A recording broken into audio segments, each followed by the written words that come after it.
সালমান আল ফারিসি রাদিয়াল্লাহু আনহু উনি আরব মানুষ ছিলেন না, নন আরব ছিলেন, পার্সিয়ান, ফার্সিতে কথা বলতেন, মানে ইরান থেকে এসেছিলেন।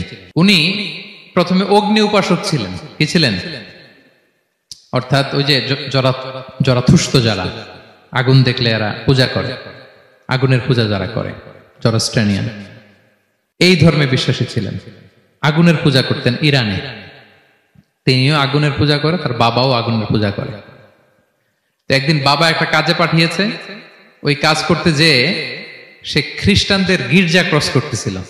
ছোট মানুষ গির্জা ক্রস করতে যেয়ে দেখে খ্রিস্টানরা কেমন যেন আলাদা ইবাদত করে, নামাজ পড়ে। এটা দেখে খুব ভাল লাগছে, তার খুব ভাল লাগছে। বাড়িতে এসে বাবারে বলে, বাবা আমি দেখলাম যে খ্রিস্টানরা তাদের চার্চে গির্জায় নামাজ পড়ে, এটা তো অনেক সুন্দর, আমরা যে আগুনের সামনে যা করি এটার চেয়ে ওইটা সুন্দর। বাবা বলে, খাইছে, ছেলে তো আমার শেষ হয়ে যাবে। তো বলতেছে, না না বাবা, আমরা যে আগুনের উপাসনা করি এটাই ভালো। উনি বলেন, না, আমি অনেক চিন্তা করেছি, ওরা যেভাবে গডের কাছে চায় ওইটা শ্রেষ্ঠ। বাবার সাথে ছেলের, সালমানের অনেক তর্ক বিতর্ক। পরে বাবা ভাবলেন, যদি ওকে না আটকাই তাইলে প্রভাবিত হয়ে সে খ্রিস্টান হয়ে যেতে পারে। তো ঝগড়া তর্ক বিতর্ক শেষে তার পিতা তাকে শেকলবন্দি করলো। কি করলো? পায়ে শেকল লাগায় রাখছে।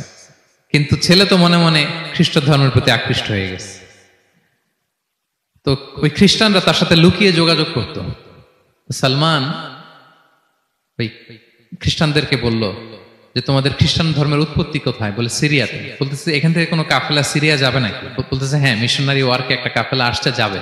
বলতেছে, যেই দিন যাবে আমাকে বলবে। তো যেদিন যাবে তাকে এসে বলা হয়েছে তার বাবা নাই, সে শিকল ভেঙে, শিকল সহ কাফেলার সাথে যে জড়িত হয়েছে।